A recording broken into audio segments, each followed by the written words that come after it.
आपकी अदालतमध्ये cricket star Mohammad Kaif यांच्यावर आरोप आहे की हे ॲरोगंट झाले आहेत. कैफ, तुमच्या घरच्यांनी तुमचं नाव प्रेमाने हनी ठेवलंय. घरी हनी म्हणतात तुम्हाला. हो सर. त्याच्या अर्थाप्रमाणे गोड असलं पाहिजे. पण मी ऐकलंय की कैफ कधी कुणाशी गोड बोलत नाहीत. तुम्हाला वाटलं का आतापर्यंत? किती वेळ बसून मी तुमच्या बरोबर, तुम्हाला वाटलं आतापर्यंत? मी एक उदाहरण तुम्हाला सांगतो. मी एक शिव कंपनीने तुम्हाला ब्रँड अँबॅसेडर बनवलं होतं आणि हिमायतनगरमध्ये बोलावलं होतं. खूप सारे लोक तिथे उपस्थित होते आणि सगळे कंपनीवाल्यांना वाटत होतं की कमीत कमी एकदा तरी हसावं कैफने. नाही ते मला आठवत नाही कुठली गोष्ट आहे, पण खूप वर्षापूर्वीची गोष्ट कदाचित.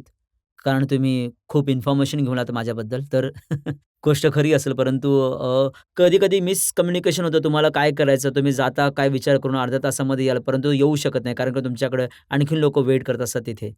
तर कदाचित असा इन्सिडेंट झाला असेल की मला म्हटलं की मला जायचं आहे, परंतु माझी मीटिंग आहे, टीमची मीटिंग आहे, तर इतकं इंटरॅक्ट करू शकणार नाही. ऑब्व्हियसली इंडिव्हिज्युअली लोकांना वाटतं की इंटरव्ह्यू करावे किंवा येऊन बोलावं. ते खूप कधी-कधी अवघड असतं की तुम्हाला आणखी जे काही कामं असतात ते एकीकडे तर खूप ॲडमिरेशन मिळतं, लोक कौतुक करतात, टाळ्या वाजवतात. परंतु कधी-कधी असं सुद्धा होतं की जेव्हा रन्स नाही बनत तेव्हा लोक नाराज सुद्धा होतात. हे तर लाईफ तर अशी चालते, म्हणजे तुम्हाला एक्सेप्ट करावं लागेल. Specially as a professional sportsman हे तर एक पॅकेज मिळतं तुमच्यावर येतं राग की येतो का तुम्हाला? इलाहाबादमध्ये लोकांनी तुमच्या घरावरच हल्ला केला होता.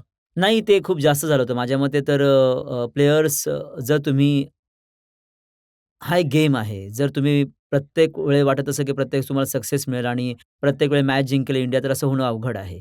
तुम्ही कितीही चांगली टीम बनवली, इनफॅक्ट ऑस्ट्रेलियाची टीम बघा, ती खूप मोठी टीम होती त्यांची. परंतु ते सुद्धा 1-2 मॅचमध्ये हारतात. तर त्यावेळी आमचा थोडा टाईम खराब चालू होता.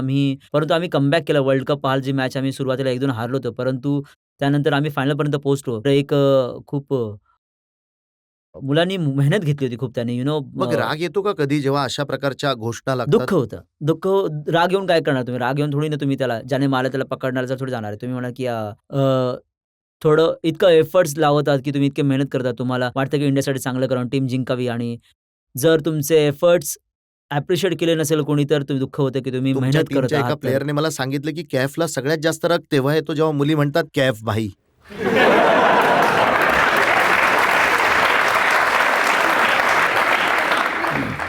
असं खूप कमी झालं ॲक्चुअली. नाही, राग येण्याची गोष्ट नाही. यामध्ये मी असा इंटरेस्ट झाला नाही की मी लकी असं झालं नाहीये जास्त, तर मी इतकं शेअर नाही करू शकत तुमच्यावर. परंतु असं झालं आणि खूप कमी झालं. मग टीमच्या दुसऱ्या कुठल्या प्लेयर बरोबर असं होतं का? नाही, कुणालाच आवडणार ऑब्व्हियसली. तिथे lady in the white. Kaif भाई,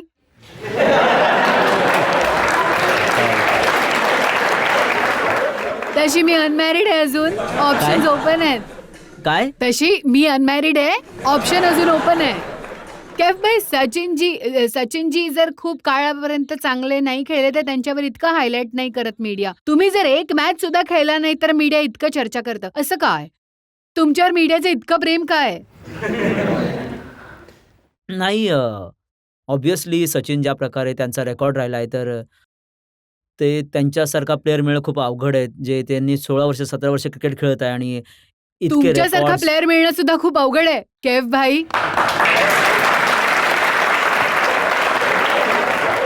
कदाचित लोकांना असं वाटत नाही की त्यांना वाटतं की आता चांगली गोष्ट आहे की लोकं तुम्हाला तुमच्याबद्दल जेव्हा बोलतात किंवा काही लिहितात, तुम्हाला माझ्या मते असं होतं की मी कधी असं लक्ष दिलं नाही की जर तुम्ही जास्त लक्ष द्याल की ते काय लिहित आहे, काय बोलत आहे. आपला गेम जो आहे तुम्ही फोकस नाही करू तुम्ही शकणार खूप चांगलं कधीही. खेळून मीडियाचं आणि आम्हा सगळ्या लोकांचं तोंड बंद का नाही करत, जे तुम्हा लोकांच्या विरोधात इतकं बोलतात? तुम्ही इतकं चांगलं खेळा की आम्ही सगळे फक्त आणि फक्त तुमच्याच खेळाचं कौतुक करू. इन्शाअल्लाह.